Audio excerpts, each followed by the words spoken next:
one side is all swept out. Good evening, everyone. Good evening. Welcome to the work session of the Mayor and Council. It's Monday, July 24th, 2023. We're picking up again. This is a work session regarding Heron Park, same topic that we had last week, or last meeting. The only difference is that we've had our Parks Commission meeting and Planning Commission meeting. So we'll begin this work session with an overview of the Parks Commission meeting, and an overview of the Planning Commission meeting. And then we'll follow that up with some discussion with Social Ventures Properties. So it's my understanding, Kate, you're going to take care of the Parks Commission staff report.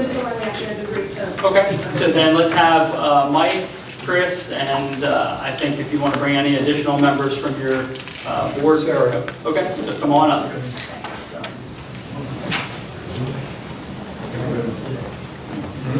We can get additional chairs, that's not a problem.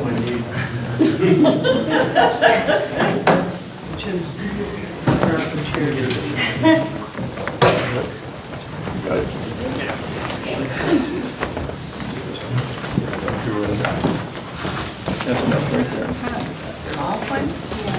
there. That's a cool thing. That's a party table. All right, so we don't mind whichever order you'd like to go. I think the Parks Commission meeting was first, so if the Parks Commission wants to kick it off, Mike and Sarah. Okay, we've had several discussions at the park with the park commissioners, and the commission suggests that any parcel is sold would be the one with the block buildings on the left. I forget the lot number on that one. As you enter, not the area of the sheds or anything. We feel it is in the best interest to retain as much property as possible for future use and growth. With the planned bike trail, etc., we feel the park will be utilized more and more in the future. One of the priorities should be proper location of the skate park within Heron Park. We realize some of the improvements will be a while coming, but we have the land, so we can't see giving a lot of it up. I met with Mr. Wigg recently, and we went over the area that he feels is best suited for the skate park, which is parcel 410, which is on the right going into the park. That'd be the large area with the cement on it. We've talked this over, hashed it over, and we're all in total agreement with this suggestion. We have no problem with, we know if part of it is developed, no problem with the developer, highly recommended, highly respected. But we just like to keep as much property in the park for future use, even if we can't do anything at all with it right now. Thank you. Any questions by the group for the representatives from the Parks Commission? Would you state again the parcel you believe can be sold? I forget the number. It's on the left. 57, yeah. 57, yeah. So that would be where the old buildings are. Yeah. Thank you. And it can be repurposed or however. Whatever has to be done, but soon they'll be torn down. So. Any additional questions for the Parks Commission representatives? I just wanted to say thank you for talking about it and reporting back. We appreciate it. Thank you. You can stay seated. Thank you. Yeah. I just have one question. Mike, if 57 were to be sold and redeveloped, would you want to see a mixed-use project there, or strictly what was proposed? I've heard a lot of people are very thrilled about the idea of a garden center. Just interrupt you for 1 second, just to try to fix the mic. It's really hard to hear. Okay. There we go. Oh, There we go. That helps. There we I go. mean, There we go. the garden center seems to be a popular item with people. I've heard a lot of positive stuff. If something is commercially, that would be an ideal thing. Other than that, I haven't heard a whole lot. So. Okay. And then can you just give an overview of how many people from the public, because it was a public comment opportunity as well, how many people from the public spoke at the Parks Commission meeting? We didn't have, it was 2 or 3, I think. Yeah. Thank you. All right, Planning Commission. Yes, was there a staff report? There's one in the packet. I'm sorry? I don't think it's in the packet. I think it was an email. Yes, it is. It's in the packet, it's right before the Parks Commission, they were just reversed in the order. Did you want the letters? Chris, did No, you? I mean, it's, I knew it was an email. I didn't know. I thought somebody was going to read the report. Yes, 29. Thank you. All right, do you want to highlight the overview that we have in the packet? Page 29. Yeah, I see it right here. You just want me to read this, or? Well, you can hit the high points however your group would like. Mike, can you move the mic over to Chris? Read it.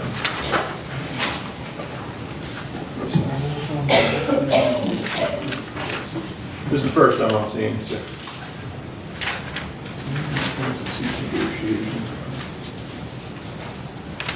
Well, basically, we had quite a few ideas from all 6 of the members that were there that evening. The general consensus was to stop and cease everything, all sales, get a reassessment of the property values, and possibly an environmental study to see a recent one. As Mike said, Paul McGillis does a great job. Anything he's done in the town of Berlin, there's no issues with him.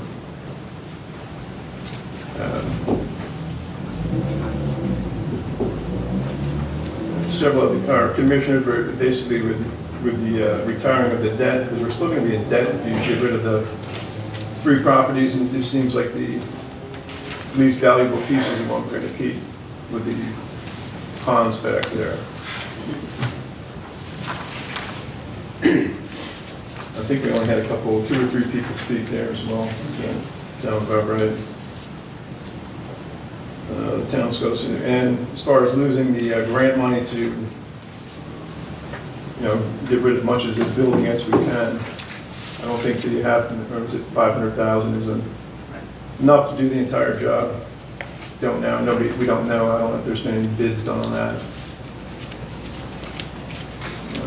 Just tack on, I think some of the issues was Pete, who's a lawyer, was very concerned about the contract and possible environmental issues down the line, where we know the last go around we had Berlin that held liable for the damages caused by the contractor there.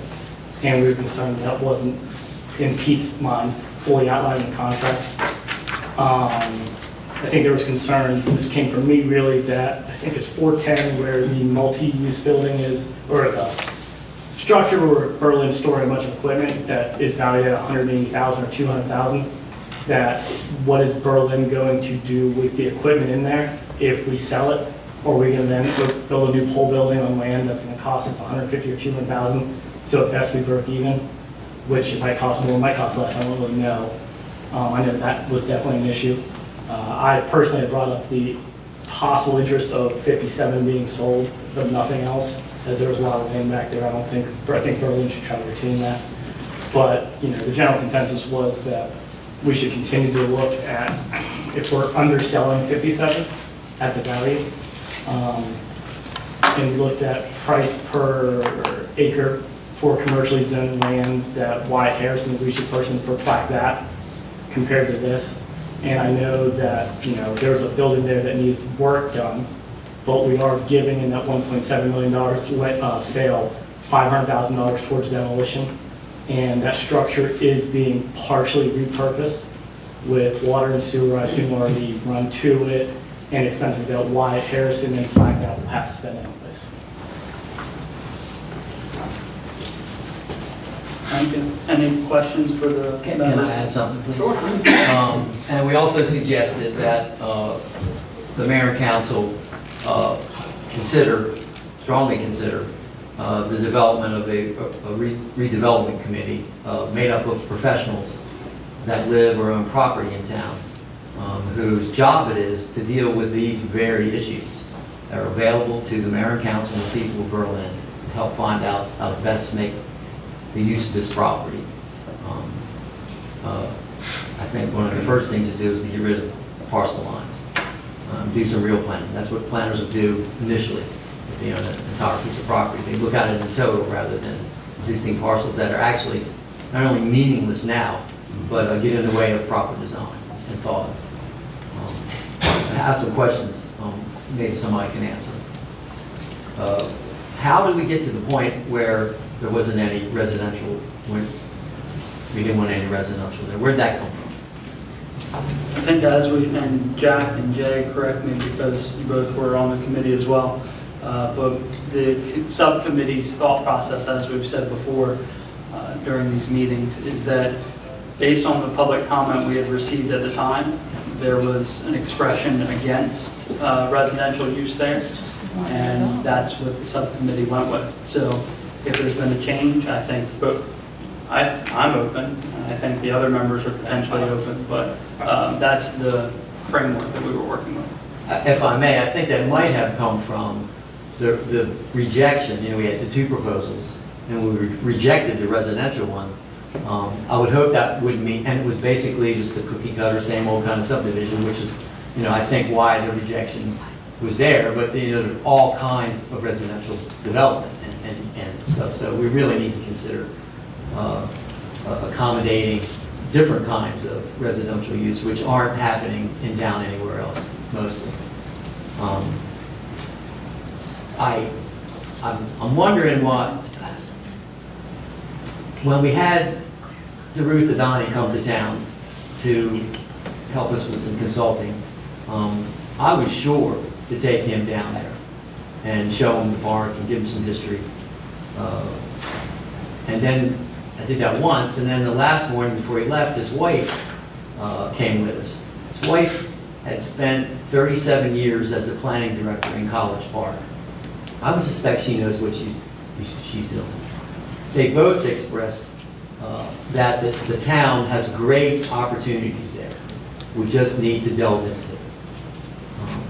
I'm just wondering why that wasn't discussed at his presentation. I mean, anybody have any idea why he wouldn't do that? Why he wouldn't have brought that up? I would have loved to have heard him talk more locally, quite frankly. He was under contract at the time. I had made my point to him to, you know, this is a big deal. You're here. This is a big deal. This is perfect timing. Yet Mr. Thadani didn't go over it. It's odd that that didn't happen. Well, I mean, I don't want to spend too much. I'm confused. Are you suggesting that we edited his discussion? No, I'm not suggesting Oh, okay. that. No, I'm wondering why. Okay. Did you ask him? Yeah. No, I'm not going to put him in a position. I think the town still has a pretty good relationship with Mr. Thadani, so we could always ask. It's perfect timing when he was here.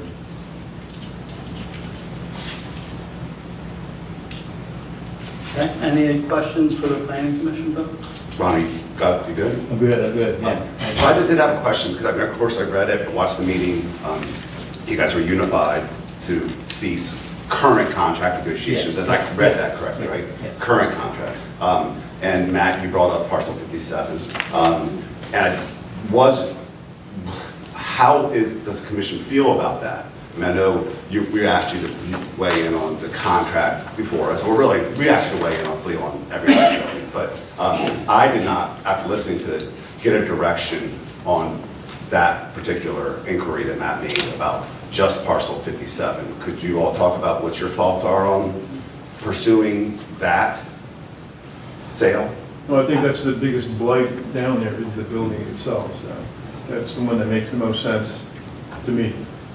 I think in general, we all were under somewhat of agreement that might be one way to move this thing forward with a building that we know nothing about, a process we know nothing about. We have a gentleman who knows all about it. I think, again, get rid of the property lines, get rid of the parcel lines, come up with something that doesn't have a who knows how much dollar road in it that we don't need. And kind of start all over again, possibly talking to Palmer about how we could move forward with part of parcel 57 I think with that, at the right price. yeah, with that, I don't see a discount that Berlin should give if just parcel 57 is put out there. I'm sure if I was the developer, I would want a discount if I'm not getting the whole piece of land. I firmly get that, but I don't think Berlin should entertain that. But maybe Berlin should entertain the fact of a multi-purpose area where there may be condos or something in that area. And I keep going back to that, to turn that land into a tax-generating piece of property for Berlin. You know, it is a good area, especially if we do get the rails and trails where there is a good amount of parking, rides downtown for bikes, and it could be a solid source of infill with good tax generating stuff for this town of affordable condos. I mean, if we were to go back to, and I know I said in my meeting, when a developer came and he was proposing these 2,400 square foot villas and townhouses, and then one of them was a 3-story condo, so 800 to 1,200, 1,300 square foot condos. And for me personally, that's what I envision there. And they're affordable for people to live in the town of Berlin, and they're not these 2,000, 2,500 square foot condos that are going to be priced at 600,000, but they're going to be more manageable for someone to live in this area and to buy property. And not for rentals, but to buy property and have an ownership stake in the town of Berlin. And that way that person continues to spend money in Berlin and cycles through. And, you know, we always go back to parking. It doesn't become a burden to our system because they're already here and they can take the trails downtown Berlin if that comes through. So Ron, you mentioned a different kind of residential use. What are you referring to? Well, you know, I think that should be part of what we should study. What were your motion? I think like you always gonna say, Jay, mixed use is one way I think we should really look at. I don't know if we call them condos, but maybe, you know, multi-story, smaller apartments. This is just what Mr. Fidani said we need. We need smaller, and we all know we need that. We've claimed we've made these moves for workforce housing, yet $2,000, $2,500 a month, how's that work? So we really need to push for that. And this piece of property is absolutely perfect for upzoning and rezoning. It's an area where usually when you go for an upzoning or a rezoning, the neighborhood around there, they call them NIMBYs. They all show up, and I get it. You're going to change the character of their neighborhood. So it's difficult to do a mixed use or an upzoning a lot of places. This place is perfect for it. I would only imagine that neighboring property owners would be all for it because their property value would rise too, which means the tax base rises. Anything we do down here to improve our property will improve the value of the properties that surround it and the tax base. Like Matt said, no rentals, they need to be owned. That's where the tax base, that's what helps the tax base, not what we have over there by the other school.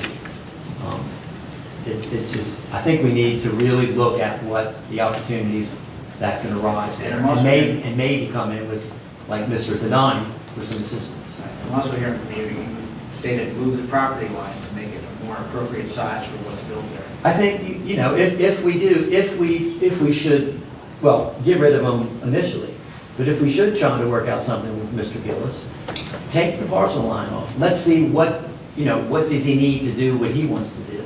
It works for him. That's the way the whole plan, that's the way a planner would deal with it, right from the scratch. Get rid of the parcel lines, look at the entire site in total, and see what your options are. Well, you kind of have to. If you look at 57, it dives into Heron Park, past the water tower. You know, I would assume Berlin, if we don't sell the whole shebang, would want to maintain access to the park and everything. And I'm sure Mr. Gillis wouldn't want to own that piece of property. And that was part of the plan anyway, so to claim some of that. Okay. And So just, that's what you guys meant when you said a portion of 57 was keeping the water tower and access to the back portion? Yeah, and part of 57 for me was I envisioned in my dream scenario, that block building on the right, that's approximately, I forget, 45 by 25. We're trying to turn that into a bathroom situation right there because we have the foundation. Now sewer and water's not run there. I don't know if electric is, and I don't know what that undertaking is. It's not looking pretty. Oh, well, no, electric's not there. No, electric's not there, right, but the building's there, the structure's there. Because I know when we looked at bathrooms for Stephen Decatur Park, were we almost twice over what the budget number was for that? At least, right. So at least here we have a structure, you know, and I'm sure it's covered in mold and broken glass, but it's a block structure. You know, it should be able to be cleaned, taken care of, new roof, and then whatever, the utilities get run to it. And so if we do develop that area for a potential skate park, a potential dog park, you know, you're gonna need water and sewer anyways, and we would potentially have a structure for a bathroom there already. which is why I was big on trying to keep that area. So I do have a question, but I would like to note that another member has arrived. If he would like to join in the conversation before I have my questions. Pete Cosby right now, I'm just listening. Oh, okay. Trying to get in the flow of things. Gotcha. Okay. Well, then I'll just move on. Well, of course, thank you as well to the commission for reporting back and giving us this information. So what I think I'm hearing is parcel 57 is a possibility for the right price for multi-use potentially. I kind of compare it in my head to and I know this is in the works, so I don't want to speak too much, but the multi-purpose building that's proposed for, I think it's on Jefferson. So that's not that structure, but that's kind of what, in the opinion of the consensus of the Planning Commission, would be something to aim for. Commercial and residential. Mixed, yeah, commercial. Mixed use. Okay. Well, maybe I should throw something in, just in the back of my mind and in the back of a lot of other people's minds. I would really like to see a real effort at doing a YMCA here. I mean, that's a perfect compliment for this town. I don't know why we're not pursuing that. I can kind of brush on that a bit. Now, this was what, 2017, when we had our Heron Park Advisory Committee project manager. He presented that idea to the council that was here at the time, and it was. I'm not sure if it wasn't presented well, or I definitely know it wasn't received very well. I'm not saying that's something we can't look at again, which is it's a great idea, but at the time, it was not a viable option. I think part of the issue was they don't pay for They don't pay for anything. Right. It wasn't just that, it was. It was, a part of it was the control of what would be put there and what the town would have to agree to get YMCA to come in and be a partner. It would be like using the town resources for this structure and then not having any control. So that was thought of as, at that time, something that the town really didn't want to pursue. Unless we could pursue a grant or a private Well, endowment. the other challenge, When they did, I'm sorry, I didn't mean to cut you guys off. YMCA, the concept of a community something, huge, but YMCA wouldn't be the route that we would want to go down, because what they're saying is, we wouldn't have any say in what happened at that YMCA. We would have to pay for it, we would have to fund it, and we'd have no say on how they operated and what happened. I'm not saying that we shouldn't do something like that, because I'm all for a community center. However, I think that YMCA might not be the one. Should we consider Boys and Girls Club or another something of that nature? Possibly, but YMCA wasn't, that's why it didn't go any further than 2017. Well, it actually goes back a little bit further than that, because 2 town administrators ago, when Laura was here, her, David Deutsch, myself, we actually toured all the regional YMCA's. And one of the things that I took back to the Heron Park Advisory, well, Berlin Falls Park Advisory Committee at the time, was that, like Dean said, a lack of control, but it wasn't just in the building that we constructed, but it was also the maintenance of the assets. So when you went through, some of the facilities were not up to where we thought we wanted our facilities to be for the town of Berlin. And one of the leading questions was, why can't you fix that? And they said that control is more of a regional aspect. So in order to get capital funds to replace things, you have to go to the regional YMCA and make a case for those funds. We didn't want that approach here in Berlin. Yeah, visit Pocomo right now, And compared then to what it was the other challenge was they that, first opened. I think, Dean, you may remember, because you and I were on the council at the time, I think a phase 1 study, and it required 2 phases, was $26,000 at the time, just to conduct the study, and you couldn't use that study for something else if you didn't want to take a YMCA approach. So those are just some of the reasons why the town of Berlin ruled out a YMCA at the time. Well, thank you. At the time. At the time. At the time. Are you finished? Yeah, yes, thank you. I just have a question. You fellas talked about developing a committee from folks within the town of Berlin that has various expertise. Can you describe for me what expertise you see being included on this committee that you just spoke of? Well, we have amongst our residents and property owners, everywhere from the guys who show up on the lot first, surveyors, planners, builders, developers, consultants, engineers, and lawyers. All the people you need to pull off a project. They're here. They're ready to help. And just so that we're all on the same page, the subcommittee did consist over the time period that we worked through things. We had myself, Councilmember Nerd, Councilmember Orris, Town Attorney David Caskell, Town Administrator Mary Boland. We pulled in resources that are consultant engineers, department heads, anybody else I'm missing? So just so that everybody's on the same page, those were the folks that were involved in those discussions throughout the process.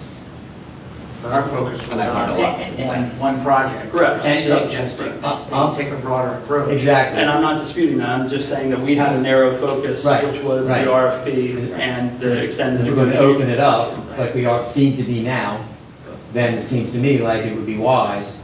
You know, I've always told my son, you know, the most important thing you need to know is what you don't know. And I think we're at the point where we need some help. So it's time to recognize that we're a little bit in over our heads here, and we need to move forward with some people who can help. And if I may, you know, the Planning Commission is about to revisit our comprehensive plan this year, once we get the time. And I do believe that we have a consensus on the committee to work towards keeping Berlin a small town physically, because it isn't, you don't get a small town character and charm unless it's actually small. And to continue to grow and annex is going to ruin that, and the pressures are on. Sussex County is blowing up.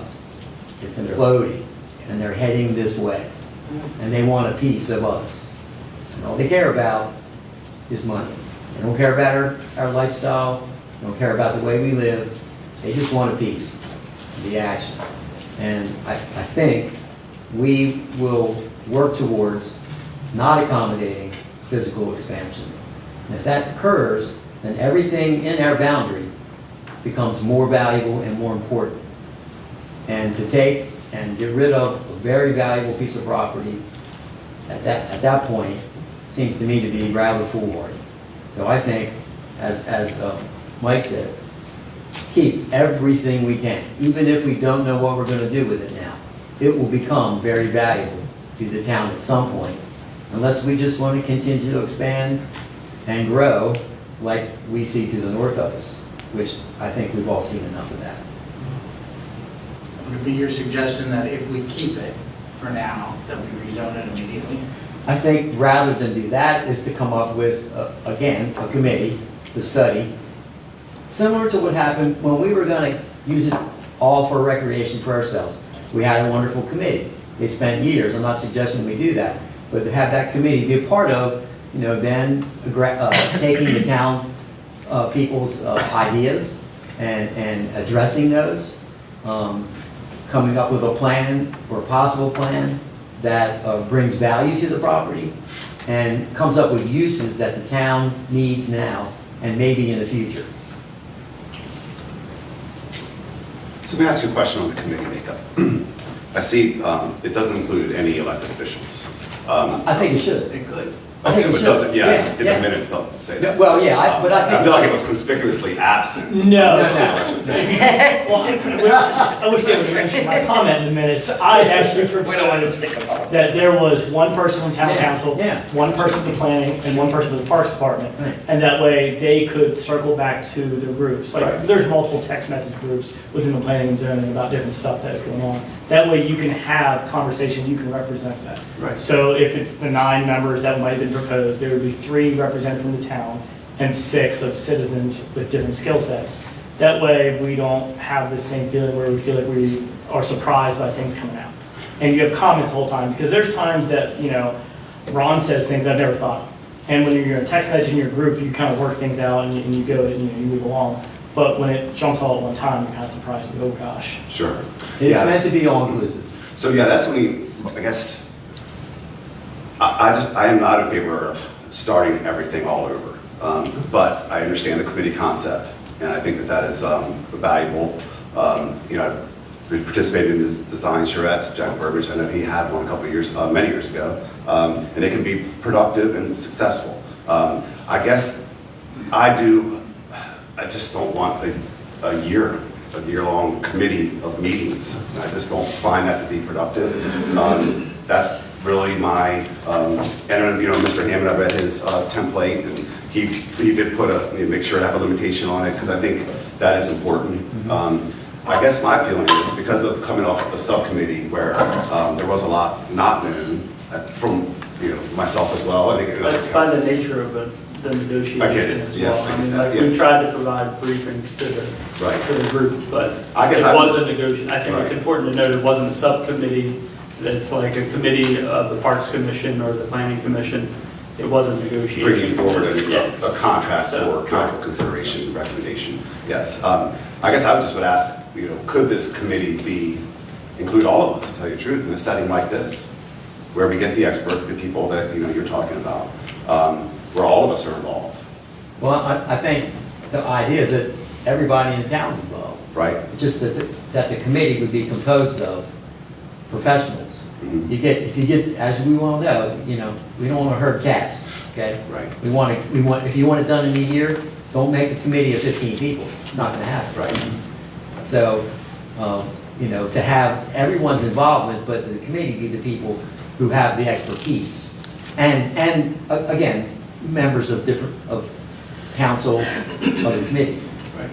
But if we get to the point where we're taking up seats with people who can't be as productive as other people in town who have, who are here to help, Right. then we're kind of, we're not going in the right direction. Yeah, no, I understand. I just, The difference is, Steve, these would be open meetings. Yeah. You know, those Right. two. Oh, yeah, it's all open. Just like a planning commission meeting or a council meeting. Steve, what you're saying, and I might have envisioned it differently, but I had envisioned this committee being option A and the potential sale of 57 as option B, independent of each other.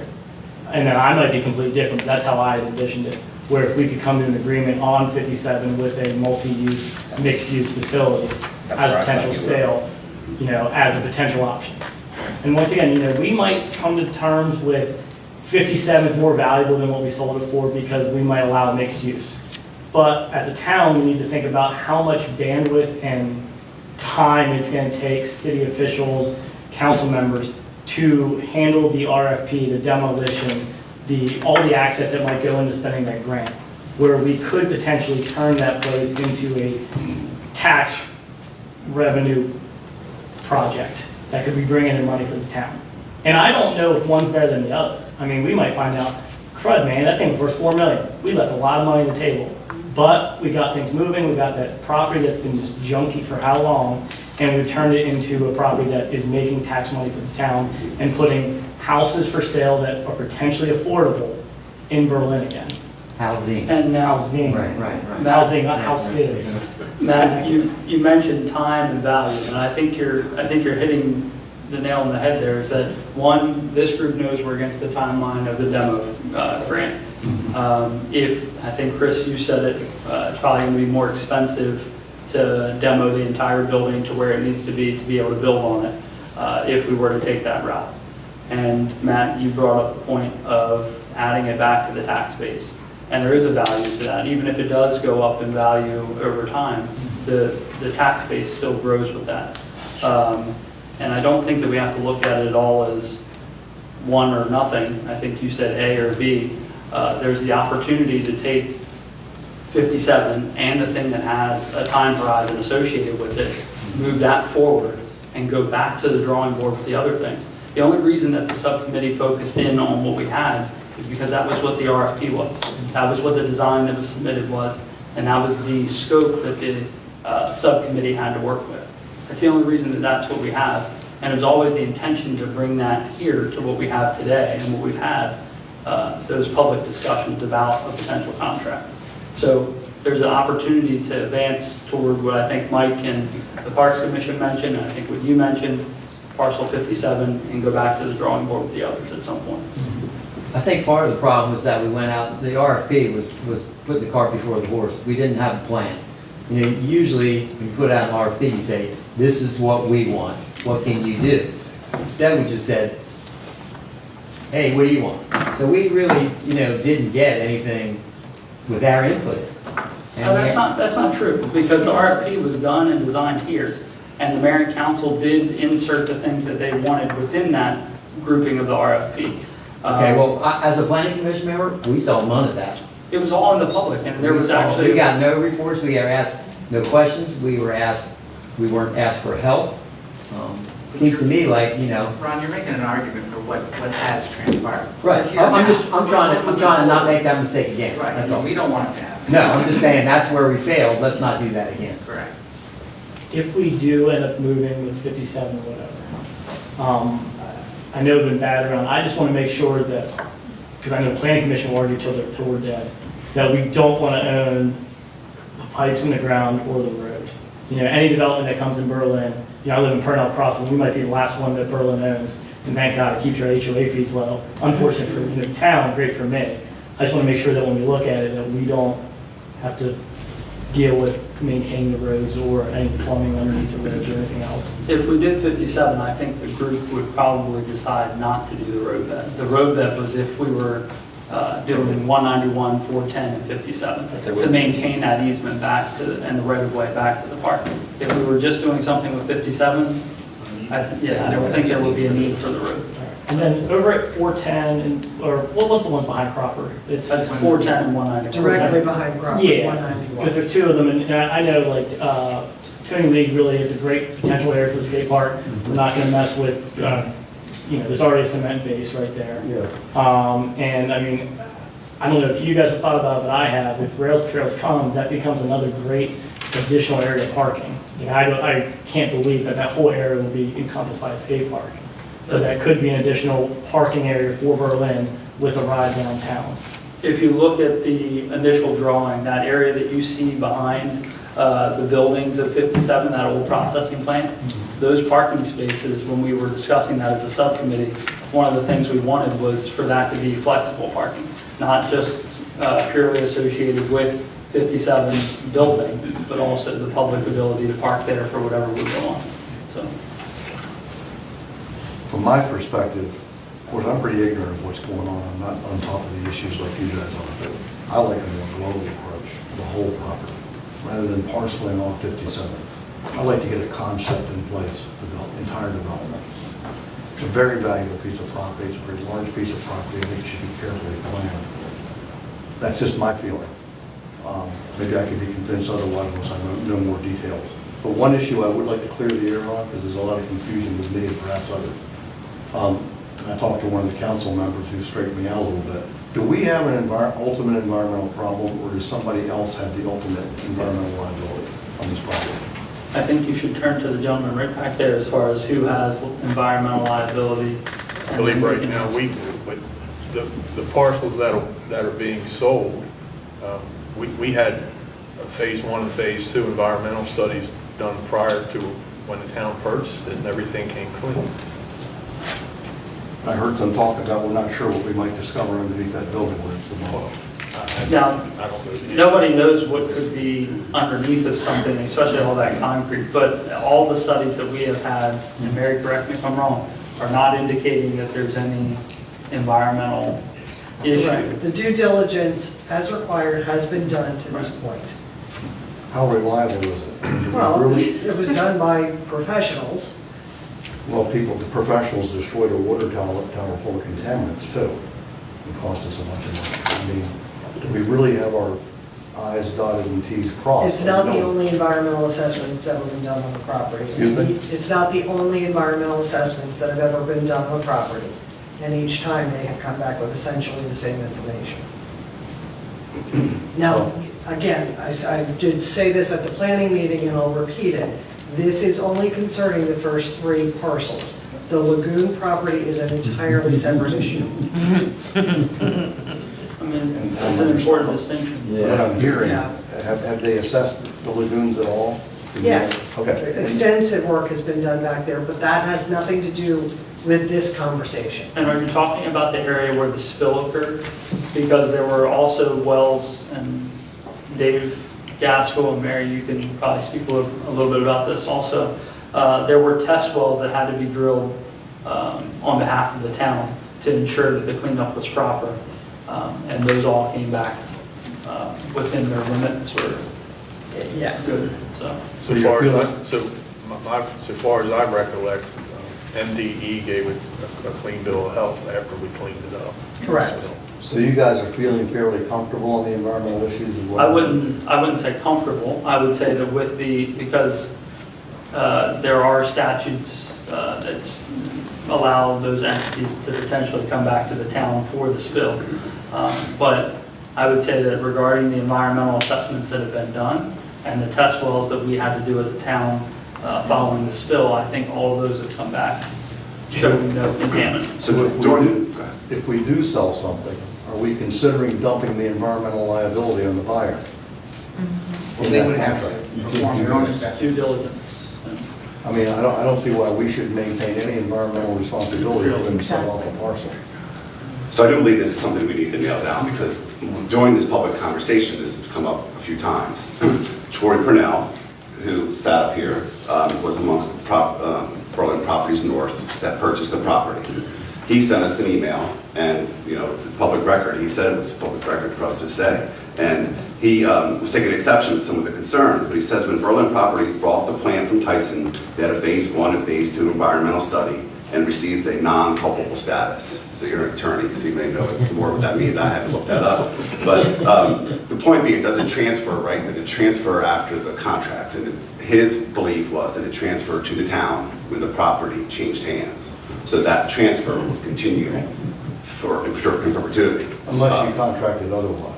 Unless you're right. But if you get into Superfund issues, Yeah, that's not in our- every owner can be held responsible unless you have contractual coverage. Right, now listen to you, you're correct, and we should have, I would assume that should be included in a So contract. Pete, that we you should want to be address. on the contract committee, right? I'll be happy to contribute what I know. but That's what I'm saying, I mean, I confess that I'm very ignorant of the issues here. I haven't involved myself in this, so I'm just learning as I go here, but. The town also does have specialized legal counsel for the chemical spill that occurred. So in the event that that needs to be flushed out a little bit further, we could always tap those resources. So they do come at an expense, but we can tap those resources. Planning Director David Moore. Yeah, just as far as environmental issues, we have the phase 1, the phase 2. The test wells were dug all over the site, even far to the west, over by the railroad, away from where the spill was. And those we passed. But the buildings themselves, before any demo could occur, before you start crushing concrete, Maryland Department of the Environment is going to require a lot of lead and asbestos testing and remediation. The age of the buildings, there's different phases of it, different eras they went through. They are going to be very expensive. And so that's something in your talk here, who's got the liability for that? I know some of the building's going to be repurposed in the plan that you have in front of you, and some of it's going to be torn down. And we're also looking at a clock ticking on our grant monies for demolition. But I think a good chunk of that money is going to be eaten up with design and with the remediation I'm talking about, lead and asbestos. Just wanted to add that. Which is why I expressed my opinion, as I learn more, that let's just burn the grant out. We need professional opinions, then use the grant to get professional opinions, burn it up. It has a very specific use attached to what we can spend that DHCD grant on. Well, it's intended to be used for the physical Demolition. demolition of the building, yes. So, but I was told that when I asked that that would include professional analysis, preliminary planning.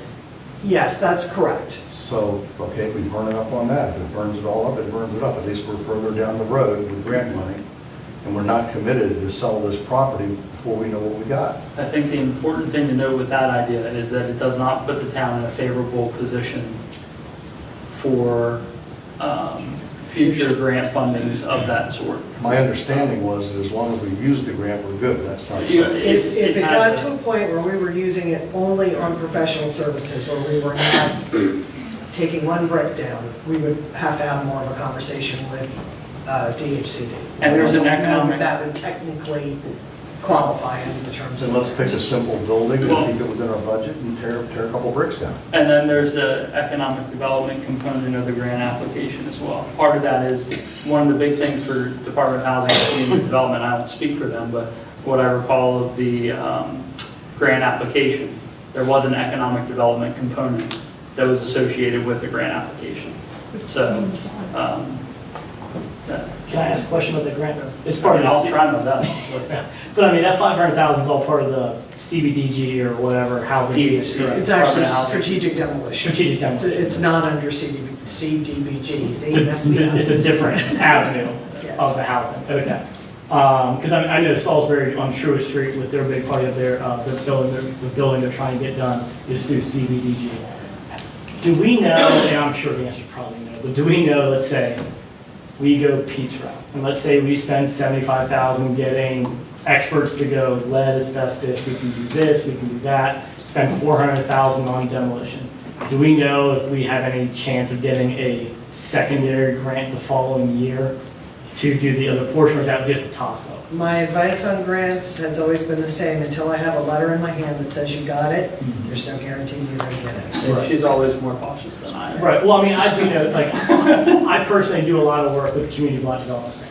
And the funding is heavy in Maryland right now, to put it nicely, throughout all of the lower shore counties. And I don't know if it's diving into what I'm gonna call commercial properties. Residential is very heavy right now, but I'm seeing it in Salisbury on the commercial side.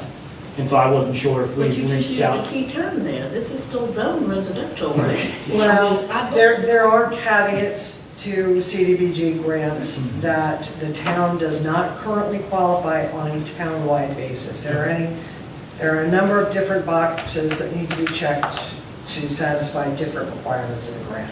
We do not qualify on a town-wide basis, meaning that the entire town does not hit a threshold of low and moderate income residents. There are other directions that block grant can be used. Off the top of my head at this moment, I can't think where that would be, but Right. the easiest one to go for is town-wide, and we don't qualify under that. Yeah, my question, not that we could sit and pontificate forever, but let's say we had a 30% in 2024 to get an extra $500,000. So we thought we could take it down to the full demolition. Or we thought it's a 90% or a 2%. Because I do think if we got involved with the demolition and we start talking about taking out, the actual underlayment structure where we think the soil and actual issues are, or we can open up a can of worms that we have no idea how to handle.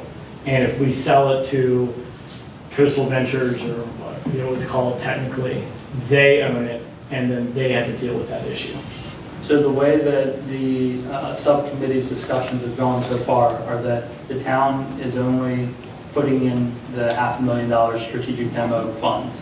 And of that, there is a certain portion of it that would be used to develop the RFP, which would take those specifications to bid and manage that demo.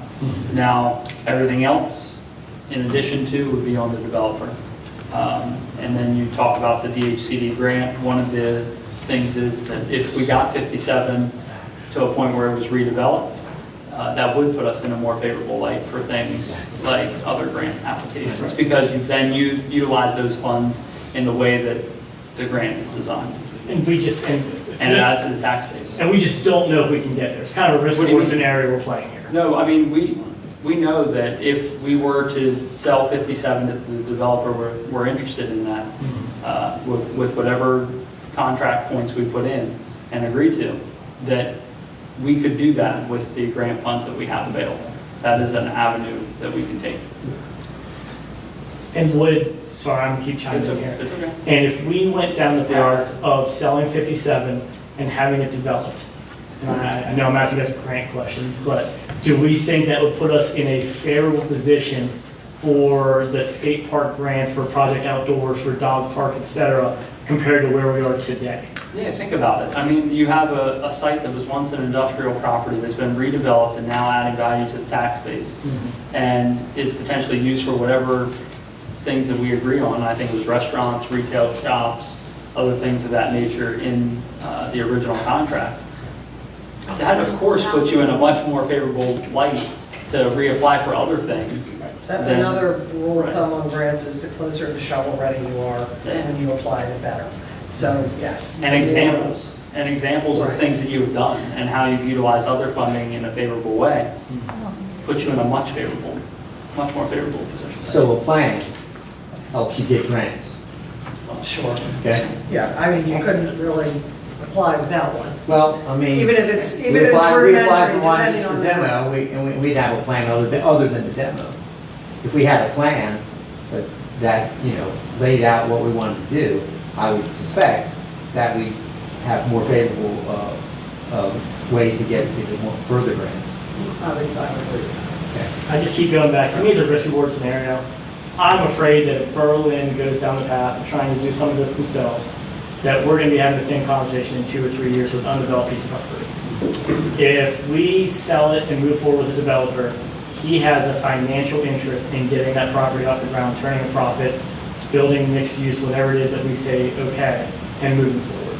And not that Berlin doesn't have vested interest in doing it themselves, but it's, you know, personal money that he needs to get moving. And so, and I know I seem to be the one beating the drums of 57 selling, but I'm just afraid that if we go the path of trying to handle the demolition and we find out future issues that are down that property, that we're going to be here in 2 or 3 years with that property looking not the same, half demoed or 3/4 demoed or whatever it is, but not being a benefit to the town yet. Are there any additional questions by the group for the Parks Commission or the Planning Commission members that are here?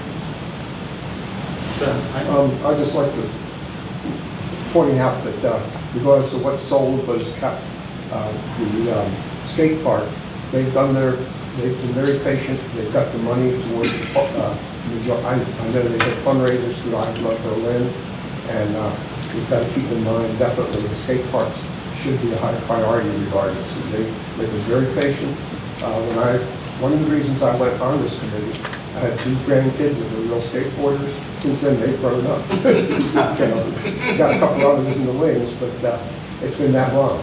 And I'd love to see, we've had there was a couple of mothers around, had young kids. They got very active for a while. Unfortunately, one of them passed away, I think, and the other moved. They were very instrumental, and now Tony and his crew have done an excellent job. They've gotten all kinds of information. They've enlightened our eyes. I think you will agree. You know, we weren't that familiar with it. I hurt my knee when I was in the 20s, and I haven't been on a skateboard since. So, but I think we've got to keep in mind that they are a priority regardless of what happens. All right, well, thank you all, we appreciate it. We've got a few minutes left in our work session. I would like to talk with the council a little bit and then potentially talk with the developer that's here as well. So if you all want to stay. And the public has. And yes, we're on the agenda for public also. But if you all want to stay, you're more than welcome, and we may call back on your opinion. Thank you. Thank you. All right, so as a group, is there a thought on how you want to move forward? We do have the folks from Coastal Ventures Properties here. Do they want to entertain whether or not they'd be willing to take a route on just parcel 57, or? That's what I was thinking. I was just going to say, I mean, in the subcommittee, it was mentioned, and I think it was mentioned here at a work session as well. There were 3 visions, a small, medium, and large, on behalf of the developer, and we got the medium. So I'm just wondering if that vision of small was just one parcel. Well, from the original conversation, I think it was. It was small was 57, medium was what we all were talking about. and then Large was buying the entire thing. But I'm not going to speak for them. Coastal Ventures Properties, if you want to come up, we've got a few minutes left in the work session, so that we can have a good conversation together. Yeah, come on. Yes, because I have some questions. Please. I'd like to know if 57 is something Is that that is. small? Thank you for joining us this evening. Glad to be back in Berlin. All right, so Councilmember Ward. Well, Well, I think Jack's going to get to the same question, so let him go. So, piggybacking on what all you've heard and what we briefly talked about just now, is parcel 57 a loan of interest? Yes. Great. And a mixed use? And a mixed use development? Well, I mean, the question becomes, what uses are you going to eliminate?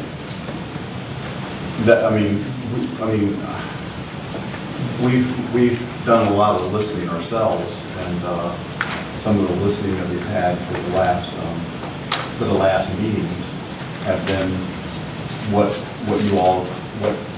the community does not want to happen.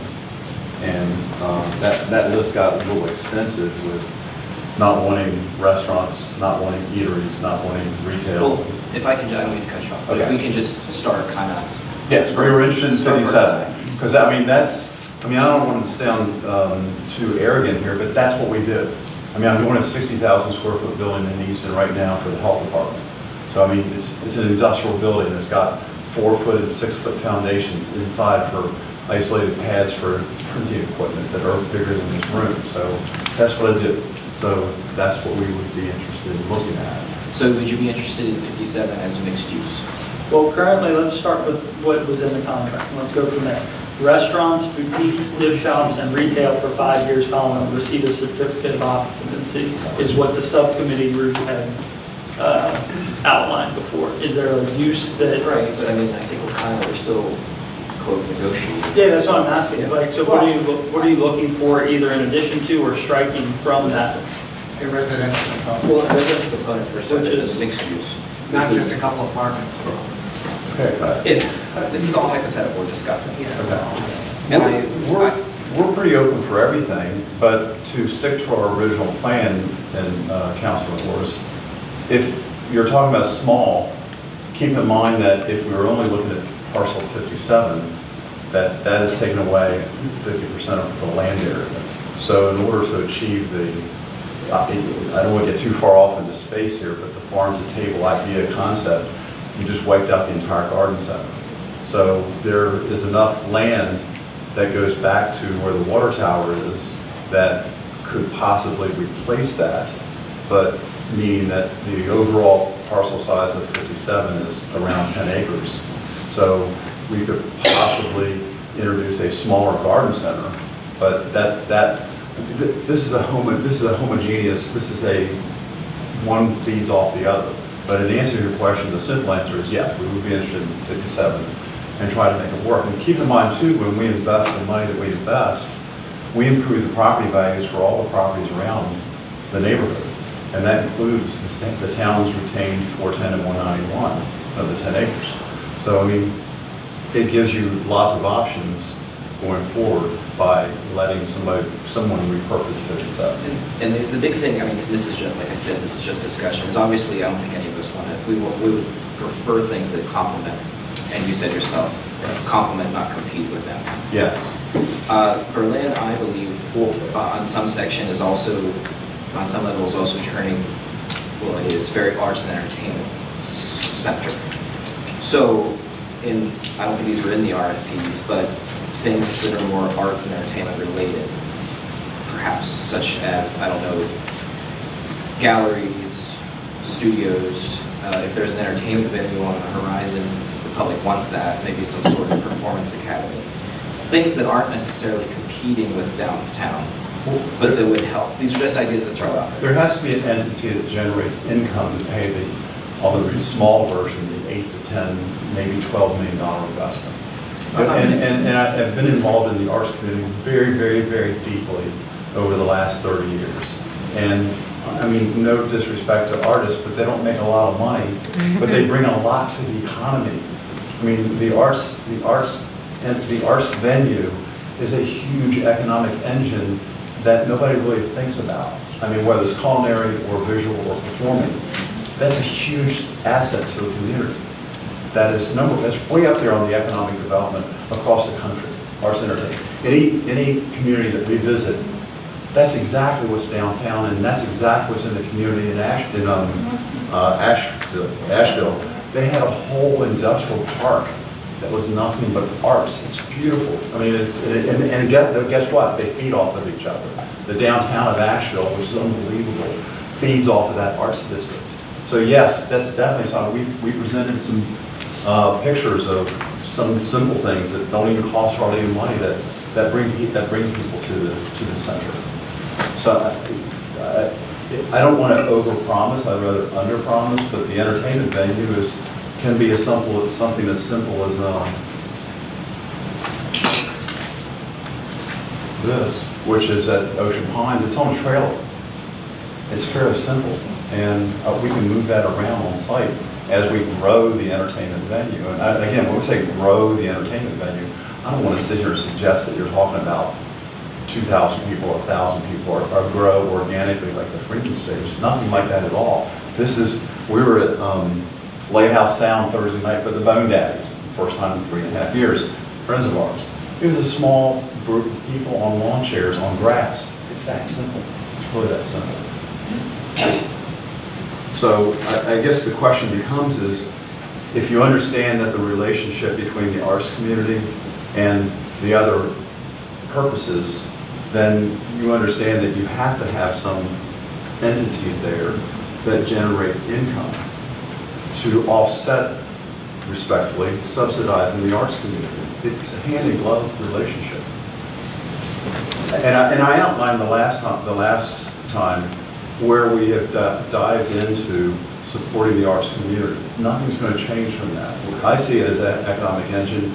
Ocean City Art Lake, if you would like to consider some support from that entity, which would be great. They are established, they know what they're doing. Whether it's performing arts or visual arts, we would like to have an extension of that. I mean, we present them a letter from the Ocean City Arts community. I think we could embrace them and make a big deal. I'm rambling on here, and I apologize for that. And there's a couple things I've heard tonight that we should be mindful of. The skate park only takes 12 to 14,000 square feet. A skate park only takes 12 to 14,000 square feet. That's not even half an acre. So when we're talking about a skate park, it's not going to consume tens of acres. So anyway, we're here for questions and answers. I mean, so as Sandy reminds me, a skate shop, as an example, could be a perfect retail opportunity for our repurposed buildings. I just want to, and I think like I said, we all agree that I was just asking if this was even an option. So if it is, it sounds like it is. Obviously, we don't want to hurt downtown. That's what I'm getting at. So I gave you the long answer for the short. Well, no, sorry about that. Welcome to Sandy's world. Yeah. So I think that's all I have right now. I do have one question about the demo grant, but I can wait till the end of this to talk about it. I just have one question. If this property were to be reassessed at a commercial valuation, which many have suggested, where does that leave you if that purchase price was significantly higher? Well, that's a problem. I mean, this is a 100% speculation building, 100%. And if you've been in lender, right now it's not zoned that, so you have, I think your appraisal does reflect, if I'm not mistaken. For the entire property, all 60. Well, I don't know. I hadn't seen the appraisal, but I've seen the reports of it. I have it here. Were you just asking for the appraisal of 57? Yes, if we were to consider selling 57 only and reassess it at a commercial valuation, which would be significantly higher than the retail valuation, the residential valuation that currently is at.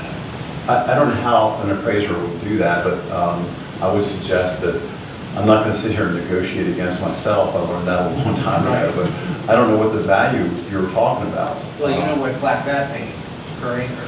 Yeah, I understand that, but they have zero restrictions, no environmental concerns, and no demolition to do beyond the grant. Right, well, we're talking about looking at that package as a whole, redoing it, considering it. I would, if you put some facts beside that statement, I would look at it, but this has to make economic sense. I can't go to lenders with speculative property, number one, and number two, speculative I'm numbers. just trying to cut to the chase, because there's an overwhelming feeling that we're selling this way too low. And I would suggest, you know, when I sit on the Planning and Zoning Commission and people come into the Planning and Zoning Commission, and I've been on Salisbury, Wycomico, I've been in Ocean City, and they say, it's going to ruin property values. How? Show me. How is it going to ruin property values? So my point in saying that to you is that if you think it's worth more, then show me how it's worth more and identify how you get to that number. So it's great and easy to say, listen, I don't like selling things at a loss, but sometimes people buy things high and sell low. And I would suggest that maybe the town got a little bit aggressive on some of this, and maybe they bought too high. And I've been in a position,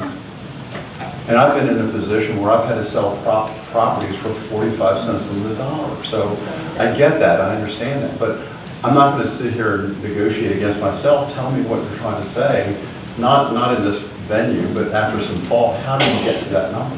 Well, I think Hold on, can you have the survey, or the appraisal? Well, I have the appraisal from, is it Opti 1 or Opti On? The one that did down there. What was the appraised value of parcel 57? That's Residential. that 800,000. 800,000 is residential. As residential. But then if you go further in the Opti report, they did a comparable land sale and adjustment, and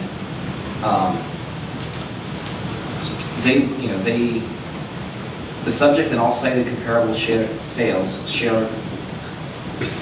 share generally similar characteristics and are considered comparable to the subject. These commonalities justify inclusion of these transactions in this analysis.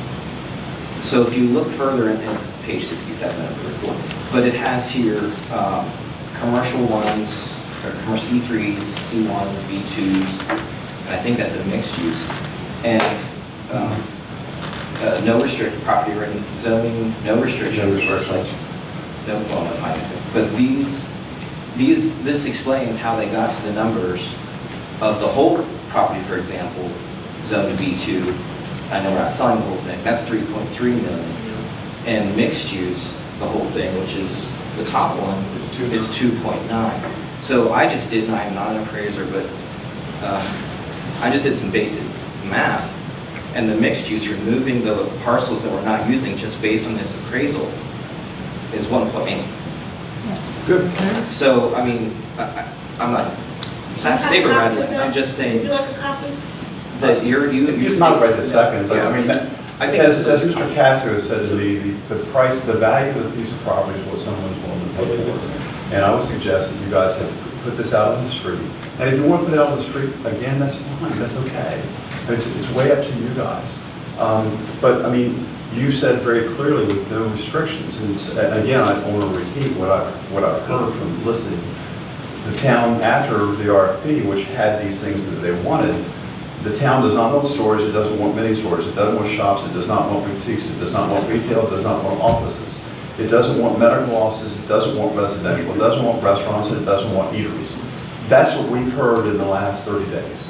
So the question becomes, what are you going to do with it? Now, let me take that to the next step.